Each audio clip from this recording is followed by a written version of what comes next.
장 16절에서 32절까지의 말씀입니다. 마가복음 15장 16절에서 32절 제가 한 절 읽고 여러분들이 한 절 읽도록 읽으면서 교독하도록 하겠습니다.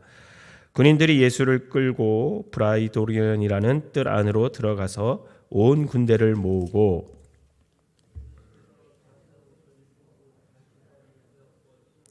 경례하여 이르되 유대인의 왕이여 평안할지어다 하고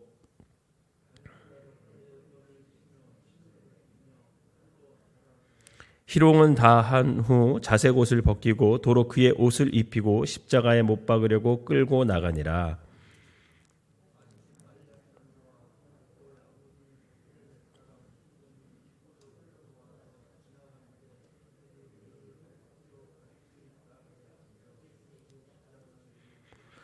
예수를 끌고 골고다라 하는 곳, 번역하면 해골의 곳에 이르러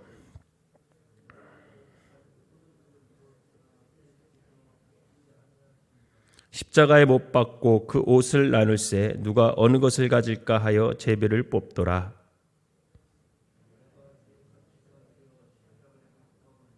그 위에 있는 제표에 유대인의 왕이라 썼고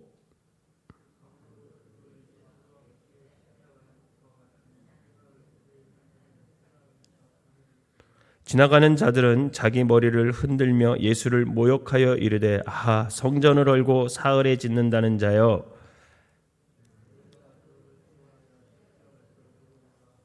그와 같이 대제사장들도 서기관들과 함께 희롱하여 서로 말하되 그가 남은 구원하였으되 자기는 구원할 수 없도다. 이스라엘의 왕 그리스도가 지금 십자가에 내려와 우리가 보고 믿게 할지어다 하며 함께 십자가에 못 박힌 자들도 예수를 욕하더라. 아멘. 오늘 이 새벽에도 주님 전에 나온 여러분들에게 하나님의 은혜가 함께 하시기를 주님의 이름으로 축원합니다. 오늘 본문은 예수님께서 십자가에 못 박히신 사건을 기록하고 있습니다. 그런데 십자가에 못 박히시기 전에 예수님은 수치와 조롱과 멸시와 희롱 그리고 모욕을 당하시죠. 로마 군인들은 십자가형이라는 사형 판결이 확정된 후에 즉시 총독의 관정으로 예수님을 끌고 가서 예수님을 이제 희롱하게 됩니다. 왕들이 주로 입는 자색 옷을 입히고 머리에는 저주의 상징인 가시로관을 엮어 예수님 머리에 씌우고 그리고 갈대로 예수님의 머리를 때리면서 침을 뱉으며 희롱을 하죠. 그리고 예수님을 십자가에 못 박히기 전에 골고다로 나아갈 때 심한 매질을 당하시게 되고 결국은 예수님은 처형당하실 십자가를 지고 가실 수 없을 만큼 극도로 기진한 상태가 되어버립니다. 대제사장들과 서기관들은 예수님을 희롱하면서 그가 남은 구원하되 자기는 구원하지 못하는구나 라고 하면서 희롱을 합니다. 그리고 예수님께서 예루살렘을 입성할 때 호산나 호산나라고 외쳤던 많은 사람들도 이제 예수님을 모욕하면서 성전을 사흘 만에 짓는 자여 십자가에서 내려오라 라고 하면서 예수님께 소리를 지르죠. 그런데 예수님은 그 모든 조롱, 그 멸시 앞에서 아무 말씀도 안 하세요. 침묵하십니다. 침묵하신 이유는 한 가지죠. 이것 역시도 성경을 이루려고 함입니다. 이사야서 53장 7절에 보면 이렇게 말씀에 기록되어 있어요. 그가 곤욕을 당하여 괴로울 때도 그의 입을 열지 아니하였으며 마치 도수장으로 끌려가는 어린 양과 털 깎는 자 앞에서 잠잠한 양같이 그의 입을 열지 아니하였도다. 이처럼 주님께서 침묵하신 이유는 하나님의 계획하심에 순종하고 그 뜻을 이루고 또 그렇게 멸시와 조롱하고 모욕하는 그들마저도 주님께서는 구원의 길을 열어주기 위해서입니다. 예수님은 지금 예수님을 멸시하고 조롱하고 모욕하는 사람들조차 구원받기를 바라고 계시기 때문에 그 십자가를 묵묵히 지고 골고다 언덕으로 향했고 거기서 침묵으로 십자가를 받아들이고 있는 겁니다.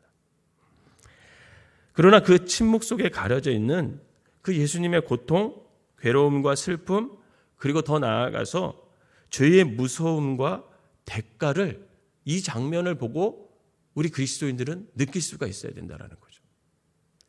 왜냐하면 사실 예수님께서 받고 있는 멸시와 조롱과 모욕, 그것은 죄인들인 우리가 받아야 하고 그 고통과 괴로움과 슬픔도 죄인인 우리가 당해야 합니다. 만약 우리가 예수님의 십자가 사건 속에서 나는 그 십자가 사건으로 은혜 받고 구원받았어, 이것만 깨달은다면 예수님의 고통과 아픔, 멸시와 조롱, 이것을 깨닫지 못하고 죄의 무서운 결과를 깨닫지 못한다면 우리는 늘 죄에서 벗어날 수가 없습니다. 우리는 주님의 십자가의 사건을 통해서 예수님의 고통과 괴로움, 멸시와 조롱이 얼마나 힘들고 고통스럽고 아프고 무서운 것인지를 깨달아야 하고, 또 그 뒤에 숨겨져 있는 그 죄의 결과가 정말 무섭구나, 이런 것을 깨달아야 오늘을 살면서 우리는 죄를 멀리할 수 있고 하나님의 말씀을 대로 살아갈 수가 있다라는 겁니다. 그러므로 우리 모두는 죄를 짓지 않기 위해서 예수님께서 지신 십자가가 얼마나 힘든 일인지, 그게 얼마나 고통스럽고 무서운 것인지 좀 더 깊이 생각하면서 묵상을 해야 된다는 거죠. 그러므로 이 사순절 시간에 우리가 예수님의 십자가를 묵상하면서 죄가 정말 무서운 거구나, 죄의 결과가 이렇게 큰 거구나, 큰 대가를 지불해야 하는지를 먼저 깨달아야 하고, 나 대신 예수님께서 그 십자가의 무거운 길을 걸어가신 것이 얼마나 큰 은혜고 죄송스러운 일인지를 우리가 마음속에 깊이 새겨야 된다는 겁니다. 바라기는 사람들이 조롱과 멸시, 그리고 십자가의 공포와 고통 속에서도 침묵하시는 그 주님의 뒷면에 감추어진 우리의 죄의 무서운 결과를 깨달아서 이 시대를 살아가는 우리 그리스도인들이 죄를 멀리하고 다시 예수님을 십자가에 못 박는 죄를 짓지 않기를 주님의 이름으로 부탁을 드립니다. 또 하나 제가 받은 은혜는 이 본문을 읽으면서 한 사람이 눈에 들어왔어요.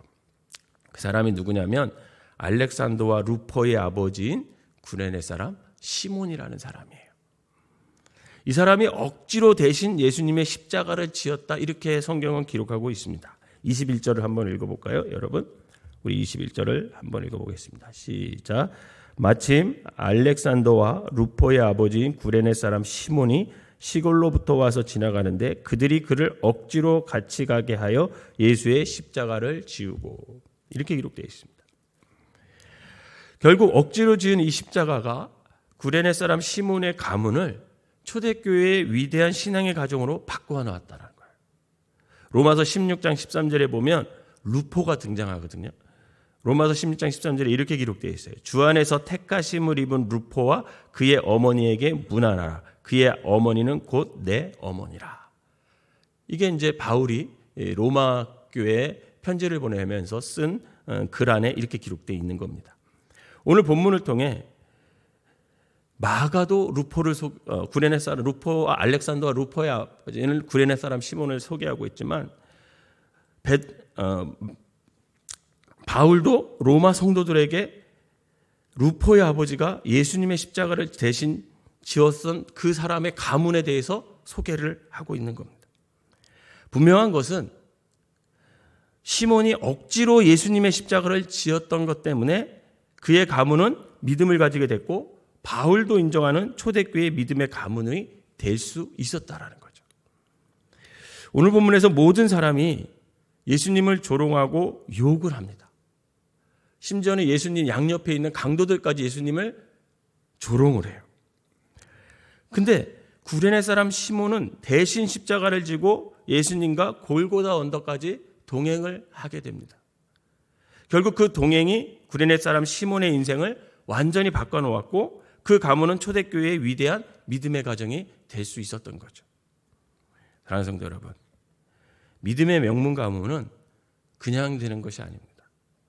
억지로 지던 십자가를, 자발적으로 지던 자기 십자가를 지는 사람이 믿음의 명문 가문을 만들 수 있다라는 거죠. 예수님은 고통 속에서도 마취제의 역할을 하는 그 모략을 탄 포도주를 마시지 않습니다.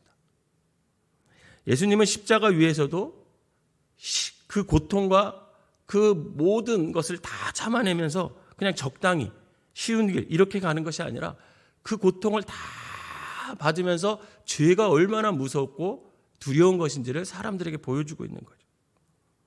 피하지 않으세요. 고통도 피하지 않으시고 그 십자가에서의 죽음도 피하지 않으세요. 마찬가지로 이 시대를 살아가는 우리 그리스도인들에게도 각자의 짊어져야 할 십자가가 있다는 겁니다. 그것이 사명일 수도 있고요. 때로는 교회 안에서 맡은 직분일 수도 있습니다.